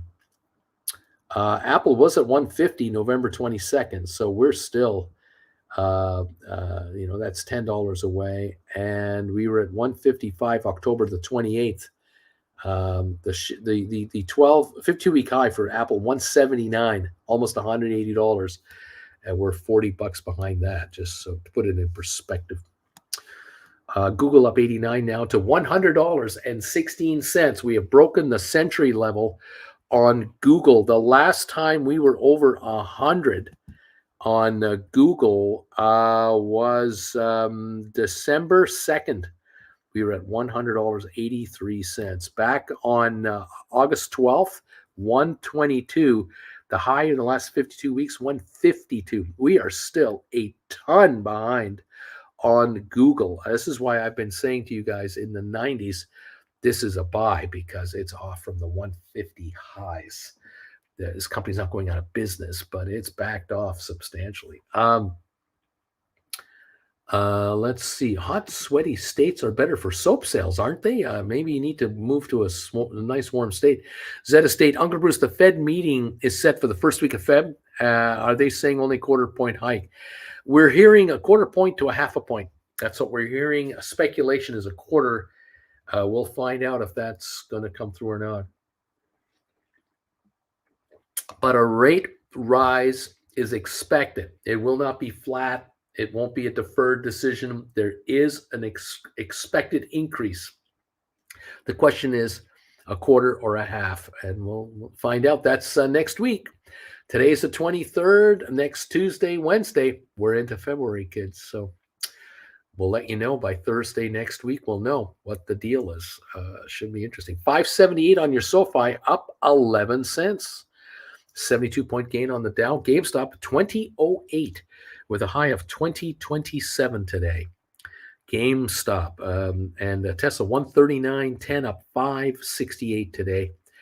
Happy to see Tesla moving up. I know a bunch of you bought stock in the 101 to 120 area as it was going down, coming back up. A number of you trying to find deep in the money calls on Tesla. You're looking to write on them. Right on. Definitely good premiums there. And theoretically, we might be through the worst of it for a while. The shares could well jump in the 140, 160 neighborhood for a bit. It could go below, could go above, could hang around. Premiums are good, and as long as you're prepared to do rollovers, either rolling up or rolling down, you're going to make money on Tesla. Let it tell you which way it wants to go, and then deal with it.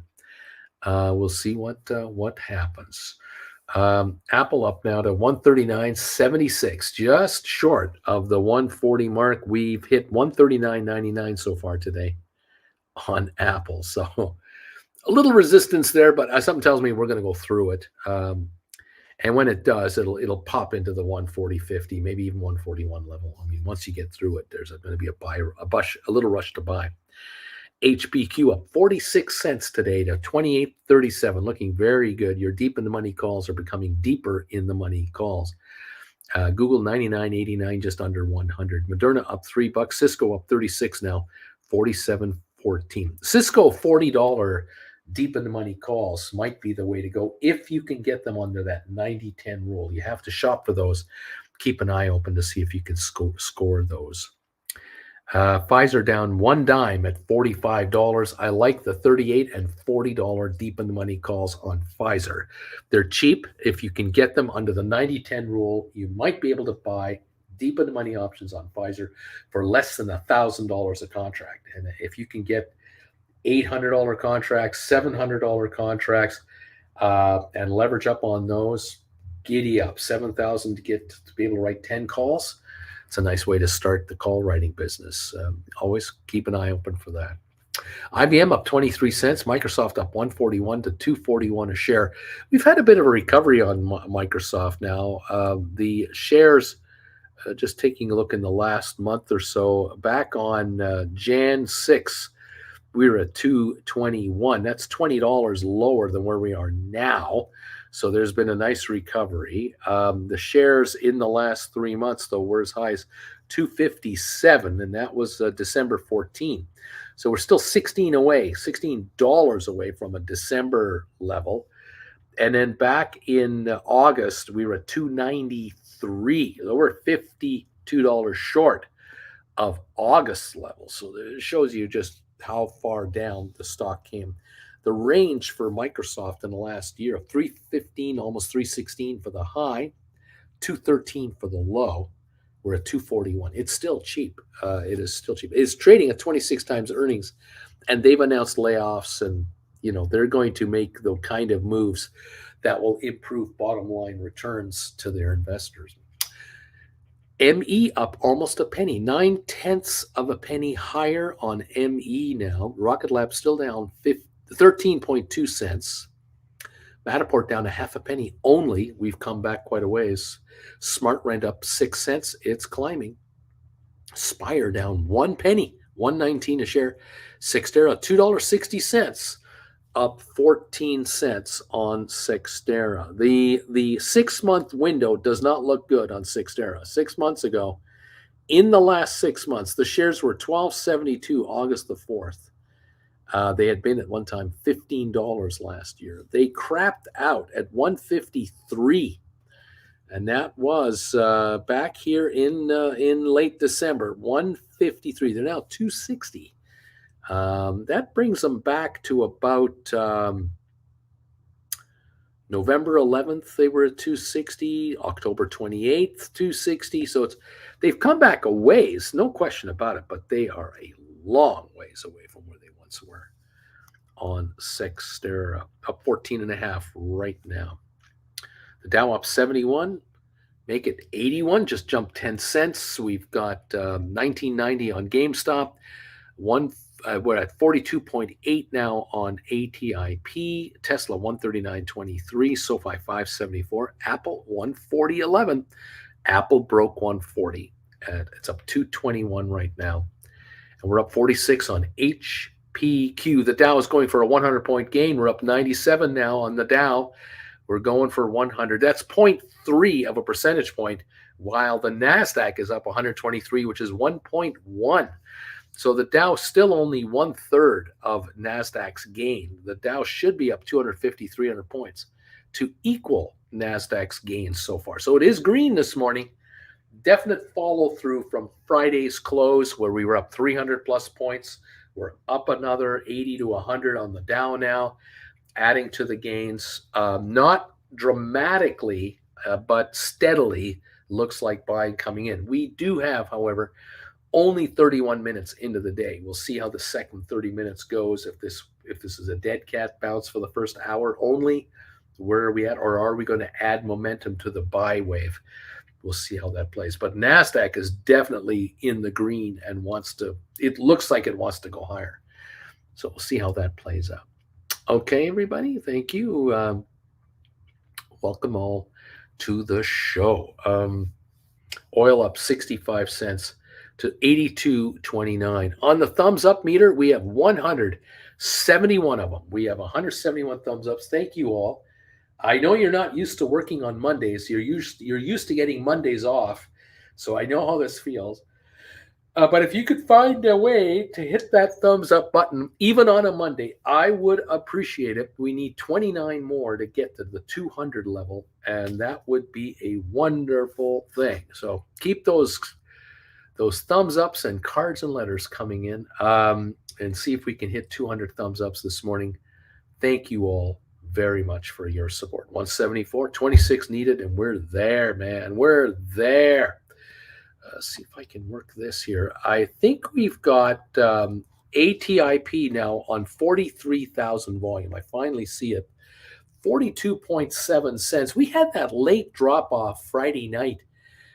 In the last 15 minutes on Friday, and maybe 10 minutes, we went from like 43 cents to, 38 or 39 or something. And then we recovered right away back to here. So there was a shenanigan trader going on hitting that market late Friday night. But at the moment, 42.7, up 2.3 cents on the session for ATIP.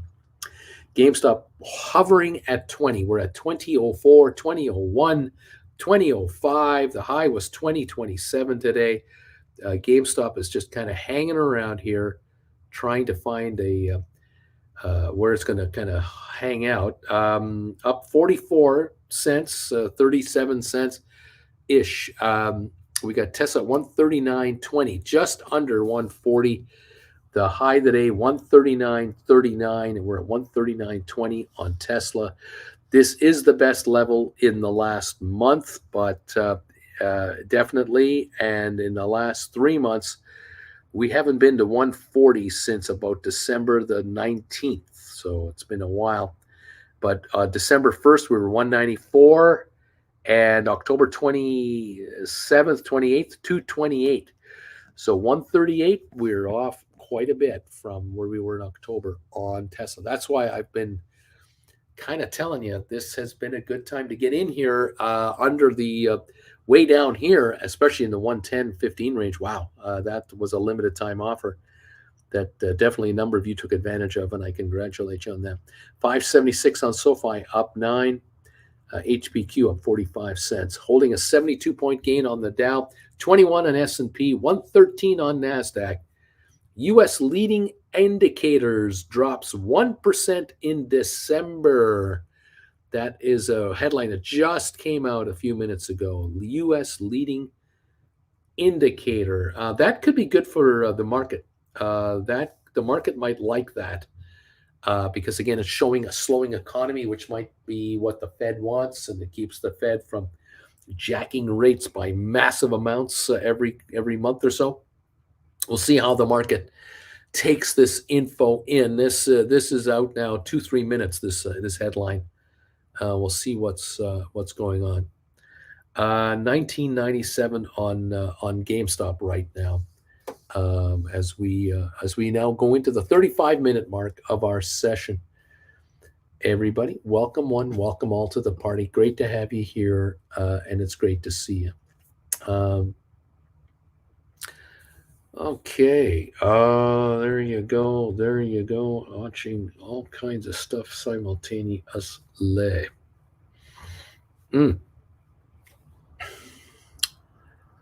Google now 99.64, up 36 cents, by the way. By the way, those of you curious, Auntie Jen continues to make good progress. She is now basically able to just get up with her walker and go anywhere in the house she wants, unassisted. Many more little things are being handled by Auntie Jen, which is just a wonderful thing. We're very, Jen Jr. and I are thrilled that that's going on. Speaking of Auntie Jen, Double? the madame is you're here. saying? She's here. How you doing there, Auntie It's Jen? hard to sneak up on people. Yeah, you can't. You Look at- can't. You can't sneak up on me with this little walker of yours. But it's been a trooper, hasn't it? It has. It's really been a good one. Easy fold, easy storing in the Right, back yeah. of the Tesla. Yeah, it's pretty Fantastic. click, in and out. All Click, click, aluminum open. frame, light as can be. Taking the shower with me. Taking the shower in the Then walk-in drip shower. water for the rest of the day. Then drips water out. Yeah. So how's it going, man? It's good. Can you hear the wind in here? A little bit. It's pretty Those crazy. none of the viewers, I don't think, can tell, but it's quite windy. It was windy overnight. I don't think we're going to And- have golfers for a while. We may not have some golf. I think the Canadians will be out with Oh. windbreakers on and shorts. It's so funny. Where the locals will be fully Yeah, dressed, fully decked out out. with their mittens on and their toques. The Canadians have their low little ankle socks and their shorts on. Right. Yeah. Right. Gaetti, she's back. Maria, hello, Auntie Jen. Alex, Hello, hi, Auntie Jen. everybody. I've missed everybody. I don't Yes. don't I've get the had hellos in the morning. I've had to give Auntie Jen the indirect messages about what's going on and how everyone's Yeah. doing. Splair, sounds good that you make good progress. Jen, good morning. John Anderson, hello. Jen Nazareth, good morning. AJ, John. glad to hear Good you morning, up and about. everybody. Mirko, Maria, that message was for Jimmy Wilkes, but you might like it too. Very Oh. people talking to each other about different stuff. It's all good. It's all Little good. crosstalk going on. A little, yeah. We've got quite a following building up on Discord. There's what I'm looking for, and people are commenting back and forth about Discord messaging Right. and how to use it and stuff. And I think it's great. They can talk to each other and help each other and exactly. meet for coffee and yeah. You betcha. That's awesome. You betcha. It's one of the benefits of being part of this family here.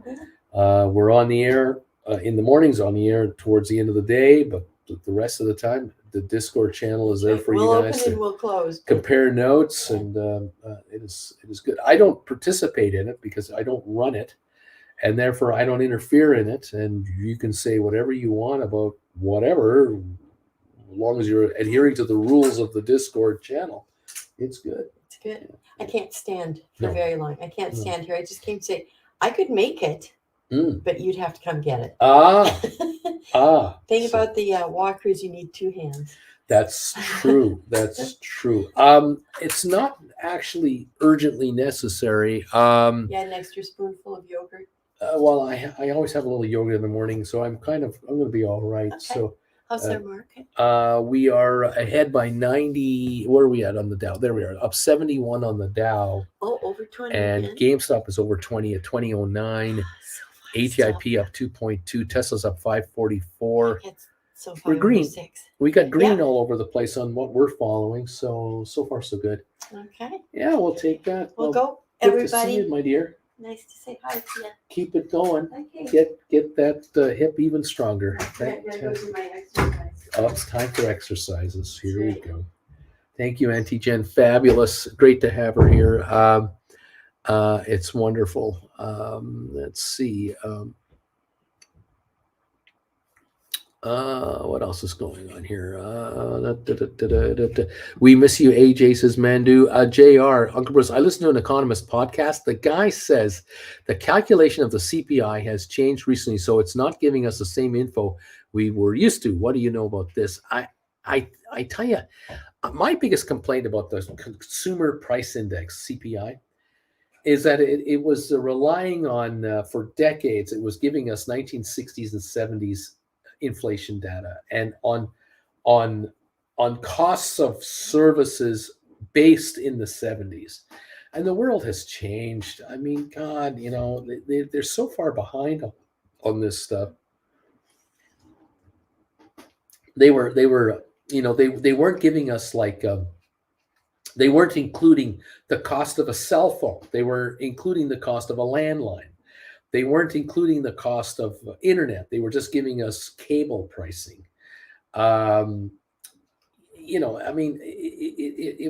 It's been so frustrating because analysts out there going, hey, the 80s, the 90s, the 2000s, hello, 50 years, hey, let's get with the program here.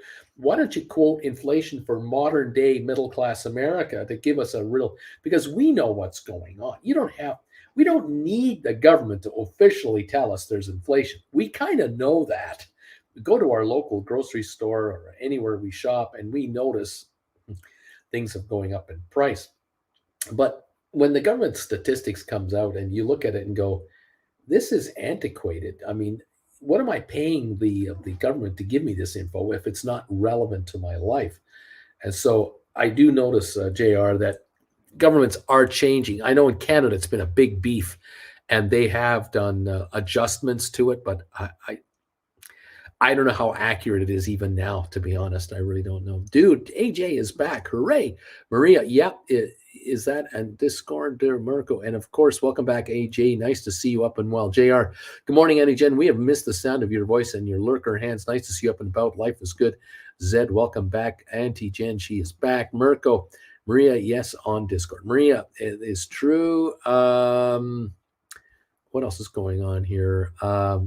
Hiya, Jen. Do you have really cool tennis balls on your walker? No, she does not. No cool tennis balls on her walker. Sean and Wendy. Hi, Auntie Jen. Glad to see you in your walker. Stay warm. Bobby, AJ going to do a cartwheel soon. Yeah. It's great to see her here, but as you've noticed, she can only stand for a certain period of time, and then it's just too much.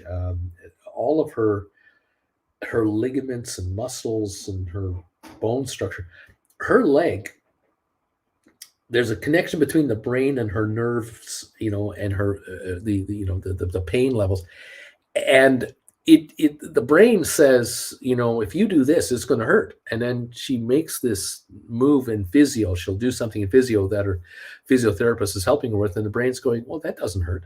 That used to hurt all the time, and so the brain is being reprogrammed to get with it. But the other thing that's happening is the endurance level for Jen has to be built back up. Her endurance level was down to nothing. She would be able to, in the past, she would be able to walk with her cane to the car, get in the car, sit down and be winded just to get to the car. And then to get out of the car and walk into the hospital lobby, which is 40 feet, she'd be winded. She'd be breathing really heavily. That's how out of shape she became, because she wasn't walking because of the pain of it. Now, pain levels are much lower. The endurance level has to be brought back up. So she has more power now. She has more endurance now, and it's growing. And that's the big thing we're noticing for her, is that her level of endurance is improving now.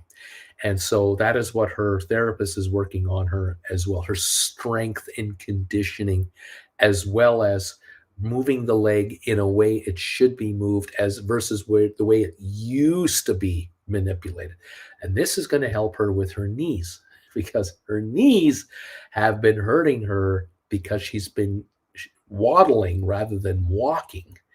And that's been hurting the knees as well. And so it's one thing connected to the other, and it is a long-term rebuild, and it's been 10 years of deterioration and 3.5 weeks of comeback. And so we're early days here, but it's exciting to see how it is coming back. And so, yeah, we just one day at a time. Let's see. Chris Evans, good morning, Auntie Jen. So good to see you back. Sending you a big hug. And she appreciates all of you. Believe me, she does. She knows. Jen Jr. has been telling her about the messages, and I tell her about the messages. And she knows she has an army of people who are supporting her and encouraging her on. And she is a willing student at the physiotherapy center twice a week. She's very open to tell me what to do. Tell me what to do. I want to get back to normal. I want to get back to my 40s. Bring me back to my 30s and 40s, please. I'd like to get there again. Can't wait. And so we're on it. Fantastic. J-Boy, morning all. Number 184 on the thumbs up meter, Bruce. Good to see Auntie Jen. The thumbs up meter now, 187, 13 away. We got a boost with Auntie Jen's attendance. Thank you all for throwing the thumbs up around. We appreciate it. and let's keep it going. Those of you who are sending in Discord requests to my email, keep doing that. If you want to be part of Discord, I will get you to the next stage after the show is done, and you can take it from there. We are up now 152 on the Dow. We've got a definite uptick. Perhaps that announcement I told you about, U.S. leading indicator drops 1% in December, is having an effect. That is showing the market there is a slowdown coming. There could be a possibility that the Fed raises rates at 0.25% instead of 0.5% or 0.75 of a point going forward, and then eventually we'll stop raising rates and then leave it alone a while. The market likes this. We're up 160 now, up 27 on S&P. The NASDAQ is only up 126. It's only gained 20 points on NASDAQ. The Dow has moved up 100 points. So the Dow is up 0.50, S&P up 0.7, and the NASDAQ 1.1. So the Dow is approaching the halfway mark of NASDAQ's gain, and there's where this is coming from. That's a good sign. When the Dow 30s start to go up, the rest of the market follows, because that's where the big money is headed right now. 2017 on GameStop, up 56 cents. We're just a dime away from the high of the day here. 2019 now, 8 cents away. 2027 is the high of the day for GameStop, and we're going there from all indications right now. ATIP 42.5 up 2.1 cents. Tesla 138.80 up 540. SoFi 579 up 12. Apple 140.01 through 140 again, up to now 140.08, up 221 on Apple. HPQ, good day today, up 48 cents to 28.39. Google 99.90, going for 100 again, up 62. Moderna up 4 to 198.03. Cisco up 43 cents, 47.20. Pfizer's up 11. Little gain there, 45.22. IBM up 37 to 141.50. Microsoft up 117 to 241. ME down a penny. Rocket Lab only down 4.5 now, 4.2 cents. We were as low as 461 on Rocket Lab. We're now back to 473, climbing here on 1.2 million shares. So looks like Rocket Lab is turning it around right now. ME only down a penny. Matterport is green, up 2.5 cents. SmartRent green, up a dime, 297.5. Spire up 0.3 of a penny, 120.3. Cyxtera holding the 14-cent gain at 260, holding on. Amazon down 24 cents. Home Depot down 7 cents. Coming on. Both of those are coming on, actually. Netflix up $10, 352.80. Vanik up 6.30. Adobe up 4.90. Goldman up $1.40. Boeing up 98 cents. Meta up 2.35. AMC up 9. Ape up 7 cents. Royal Caribbean up 78 cents this morning. Bed Bath Beyond down 16. Carvana up 67 to 7.16. Robinhood up 12. We got Target up 91, JP Morgan up $1, Costco up 7.70, Walmart up 120, Disney up 96 cents to 104.40, Nvidia up about $8 now to 186, American Airlines up 1 penny, 16.36 right now. And there you have it, 157 gain right now on the Dow Jones, and we've got the market up 27 on the S&P, 128 on NASDAQ. A special shout out to a buddy of mine in Calgary who is coming back from a triple bypass. He is coming on. Strength is building. Mobility is improving. And we're really, really happy to hear this news from down here. We were wondering how he was going to recover, but it looks great. Everything seems to be falling into place. His strength is coming back too. So Auntie Jen and my pal in Calgary, way to go, you guys. The build back is on. Lame Duck, you are Jen's Brad Pitt, so I can see how she would lose her breath. Well, thank you very much. Bobby, I had knee surgery before. The brain not wanting to do stuff is true. I spent 8 months unable to run. Just a hard no from the brain. I'm not running. I'm not doing it. Too much pain. Matthew, I think for the full year, they keep rates at 25 points and then raise the rate back to 50 at the end of the year. JR, meet for coffee. Who wants to meet for coffee in Southern California? I'm up for it. Flint Creek, I'm safe now in Warm Diner. Yes, right on. Way to go, Flint Creek. Splayer, Uncle Bruce, have you seen my question about rolling up, or have I missed the answer some minutes ago? Oh, yeah, you did a question. And that was when Jen was here, and I missed it. Let me find it. Uncle Bruce from Splayer, what do you think about taking out my July $20 GameStop and then rolling it a little later into a 21.25, hopefully at 470, 490 premium at least? Well, you could make that move, but you don't necessarily have to. You've got quite a bit of time right now, and we'll see if this stock has more upside to it. If the Dow wants to go higher today, with the news that it's running on now, it's possible GameStop could reach 21 and a quarter today. It's possible, and maybe at that point you might make your move. Again, you don't have to do it. If you've got a big fat premium for that July contract, you're in no urgent need to make a move of any kind, unless it's a substantial dollar increase, like money increase. And of course, you can move up to these 21.25s for sure. But I wouldn't buy one back, be naked, and then, because now you're guessing. I don't want you guessing. I only want you making the move when you know the move is a win. Otherwise, just sit tight, my friend, and do nothing. That's my thinking. BW Wayfair. I am not understanding that S&P move. Shouldn't be another BBBY and dropping. Is something so confusing to understand where the market goes and what stocks popping daily? No sense. Well, individual stocks have their own reasons for going up and down. Markets are the collection of the herd. And sometimes within the herd, there is movement that makes no sense. So, when you got a quarter wildebeest, some are still being eaten, even though they're moving along the prairie. Some don't make it to the other side. What can I say?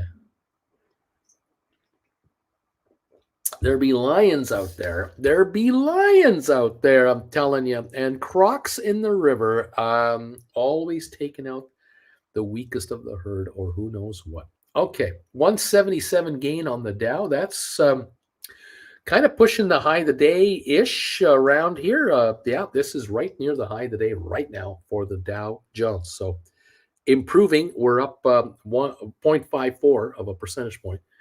S&P, the NASDAQ up 1.27, more than double still on the S&P. Up 140 now on NASDAQ, by the way. S&P up 30.77. There you go. Headline on Wayfair says, Wayfair stock extends rocket ride after long-term bear flips to bullish in wake of job cuts. Okay. That doesn't necessarily mean the company's stock is supposed to go up, but hey, sometimes an announcement like that affects the mentality of the herd that's inside the Wayfair stock. That's it. It's the way it is. Okay, Splayer. Okay, what is it? I'm actually, again, at only 600. That would be enough to roll only one higher or take both out between 40% or more gain when I want both out. Otherwise, I have to now relax. Okay, Splayer, you figure it out. No rush. There's no panic here. You take your time. You figure out what you're going to do and how you're going to do it. But you're building that thing up beautifully. I'm very proud of you. You're here for a marathon race. Look at the Dow, almost up 200, 196. Going higher on the Dow. That's definitely happening here. 2049 on GameStop, approaching a 90-cent gain now. These are new highs. These are new highs on your GameStop shares, everybody. 2058 has already been hit here, so another push there. Still up 2 cents on ATIP. Tesla 139.40. We're pushing 140 again. Here we go. The high of the day, 139.69. We're 139.40 on Tesla. Very good. SoFi 577, up a dime. High of the day, 582. 7.6 million traded on SoFi. Look at Apple, 140.48. Definitely through 140 by $2.61. Going through there. HPQ 28.34, up 42 cents. And Google back over 100 here. These round numbers are being breached. $128, up a dollar on Google. Moderna up 429, 198.27, looking for 200. Cisco 47.22, up 44. Pfizer up 14, climbing again, 45.25. IBM 141.52, up 32 cents. Microsoft up 196, 242.18. ME still down 1 penny. Rocket Lab down 4.5. Matterport up 3.5, SmartRent up 11.5, Spire up 0.3 of a penny, and Sextera is climbing to 266, up 20 cents, climbing again on Sextera. 126,000 shares. This is the high of the day, and it's looking good again. Amazon up 7 cents. Welcome to the party, pals. That's what's going on here. Let's see.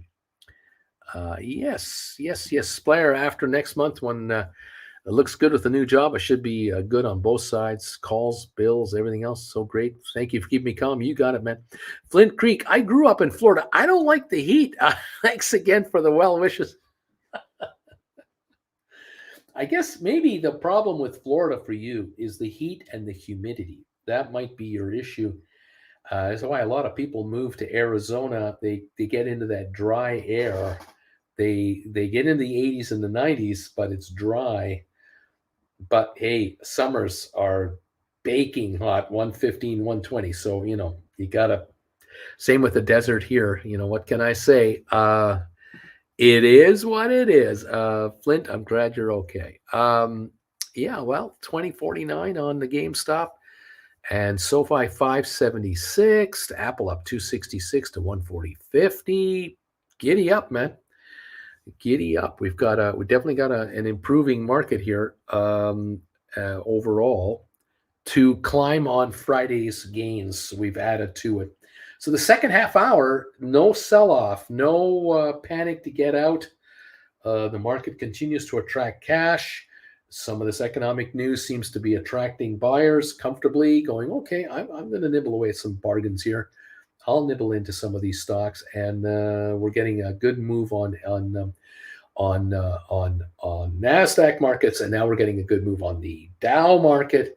S&P right in the middle of it. So, see, oil is only up 31 cents. I'm surprised that oil is not doing well. Maybe I'm not surprised. Maybe I'm surprised it's doing as well as it's doing because China is into its Lunar New Year, and that's a week off. All factories are shut down. Businesses are closed. This is holiday time over there. So oil consumption is actually lower. But again, maybe this is all factored in, and the market is accounting for. There's still this talk about an increased demand from China. I just don't see it making a difference. I think China's getting all the oil they want from Russia right now and have been for months. All the campaign for last year, they've been buying oil like crazy from the Russians. I'm sure at a discount. So I doubt there's any issues there. Anyway, thank you. This shows you how much of a family we have become that I would seek comfort here, Uncle B. Humidity is gross. I lived in Colorado. Too dry. Oh no. Come to Germany, mostly 7 to 30 days a year included. Otherwise, the climate's okay. Lots of clouds or rain now. Flint Creek. I could do Germany. You could do Switzerland. Switzerland will be all right. Zurich isn't so bad. It's expensive though. Vienna is kind of nice. Been there. Expensive. I don't know. Anyway, where is it perfect? I don't know. I don't know where it is perfect. Hawaii would be nice because the trade winds, keeping the winds going. I know that in the Cayman Islands, when we lived there, it was humid, definitely, but we always had a wind, a little breeze, nothing, there were windy days and then there were very calm days, but usually just a trade wind. That kept it very bearable, but I don't know. Maria, SC, South Carolina, a little humidity is great for the skin. There you go. You see that there's that too. I know that in the Cayman Islands, we had the humidity, but every room had a fan, and so you had fans in the bedrooms, you had fans in the kitchen area, the living room, and that movement of air even if it was 85 and humid, with the air moving, you felt 75. And with the humidity on your skin, with wind coming on it, your skin would stay dry because the evaporation would be enhanced with the fan movement. And so, even in the middle of the night, if you were warm, you just kick your blanket off a little bit and let the wind hit your body, cooling you right down quickly. And then you pull your blanket back over and you tuck in, especially if you had the air conditioning on in the evenings. Keeping your unit into the low 70s with the fan going. You could have the temperature in the high 70s with the fan going. It would feel just like the low 70s. So you get used to where you're at, obviously, but it's all different everywhere else. St. John, J-Boy, was perfect. Was pretty perfect. Just got back yesterday. Flint Creek, I am Goldilocks, too wet, too dry, too hot. New York's pretty nice. AJ, I love living in Florida. It's good. We all like different places, or one place would be packed. W. Walters, Jr. I'm in Fountain Valley. Where are you in Southern California? Right. Fountain Valley is Arizona, isn't it? Or am I thinking Paradise Valley? I might be thinking Arizona for one and Fountain Valley, California on the other. 2047 now on GameStop. 2054 actually up 53 cents. I think we're approaching the day's high on GameStop because the Dow is at 211 now. We're up 211 on the Dow. We're climbing again on these indexes. So there you go. 2.1 cent gain on ATIP, 42.5. Tesla 138.84 up 542. SoFi hanging around 576 up 9. Apple 140.79 up 292 on Apple. And HPQ up 52 cents. A good move there. 2050 on GameStop up 89. The high of the day, 2060. We just broke that. We just hit 2060 a moment ago. That's the new high of the day on your GameStop. Giddy up all, giddy up one and all. Thank you all for these thumbs ups, by the way. We now have 192 thumbs ups. We are 8 short of 200. If any of you out there have a thumbs up that you can nail for us, please hit it right now as we close out our morning show and see if we can crank that 200 number again. I know on the rerun, you're always there for me. Those of you who watch me on reruns, thank you all so much. Appreciate it. Let's see. Alberto, $8 to have Wi-Fi for an hour to watch Uncle freeze on my screen with his mouth open. Forget about trading, itching to roll, have to cross my arms, no other options, travel when markets are closed, says Alberto. W. Walters, Fountain Valley, California, Orange County. Got it. JR, Cerritos, I play in a band that has live music in Blank Angus on Fountain Valley. We play from 7 to 10 this coming Friday, Jan 27. Come out and say hello. They have a drink specials for happy hour. Credit Savage, well, looks like they're trying to keep SoFi under 6. If it breaks 591, it's running to the 650, says Credit Savage. JR, we're starting at 8 o'clock. There you go. Giddy up, catch JR. We're now at, let's take a peek here, a 200-point gain on the Dow, 2067 on GameStop. Another high trade here. We're up 106. 2072, that is the high right now, 2072 on GameStop. ATIP 42.5 up 2.1, Tesla 139.11, SoFi 574, Apple 140.81, and we're up 55 on HPQ. Looking good. GameStop 2072, holding a 111 gain here, the high of the day. Very, very good day. Those of you with deep in the money GameStop calls are smiling from ear to ear because your calls are 112 further in the money. They're now 1073 in the money because we're at 2073. Those $10 Jan 25s, they're now probably sitting at $13+ a piece.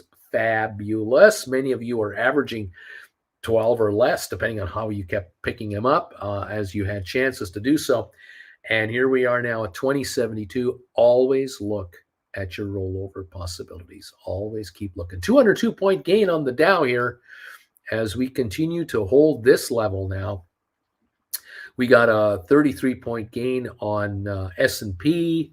We've got a gain here on NASDAQ of 153. It's 1.38%. Oil up 38 cents a barrel. Oil, the Dow up 0.59. Still not even half the NASDAQ. Not even half. We're up 200 points. Let's see. JR, if you come out to Black Angus, we'll give you a sticker to put on your neighbor's car. BW, come on, premiums, come back to GameStop. Where'd you go? There you go.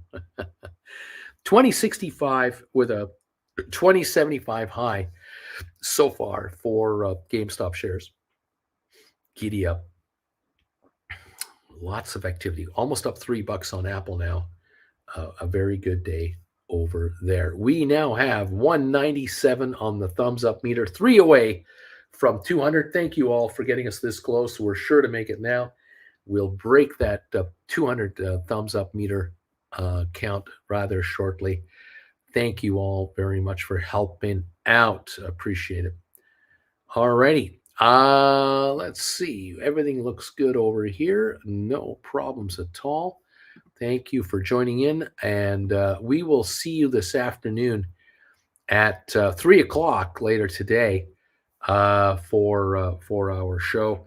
Final hour of trading on the markets. Okay, make sure to join us at 3 o'clock Eastern for the final hour of trading today as we shut this day down and see what it's doing for us.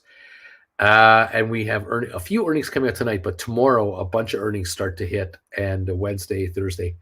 We'll be covering a lot of that. 138.84 on Tesla right now, with a high of 139.69 today for Tesla shares. 134.27 was the low. That was the opening, and it did not last. Someone actually sold down there. Somebody actually bought down there. So there you go. That's how this game works. Buying and selling in this free market. 208 gain on the Dow, 334 on S&P, 153 on NASDAQ. Giddy up, everybody. All right, there you go. Thank you all for helping out. 198 on the thumbs up meter. Thank you for that. I'll see you this afternoon later today. Thanks, everybody, from John Anderson. Nice going. Splair saying, I wish everybody a good, relaxed afternoon. Splair, Rocket Lab, by the way, recovering from its low today at the beginning, so that's improving. Good to see. Good to see these shares popping up. Its market is not hurting them. ME is now unchanged, 245.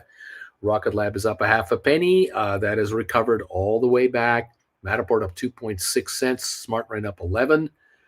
Spire up about a penny, and we're up 22 on CYXT, 268 on Cyxtera. So definitely moving up on these former SPACs at the moment. All right, everybody, I'll see you this afternoon at 3 o'clock for the final hour of trading. Have a good one in the meantime. Thank you for all your kind words today. We'll see you a little later today. Bye for now.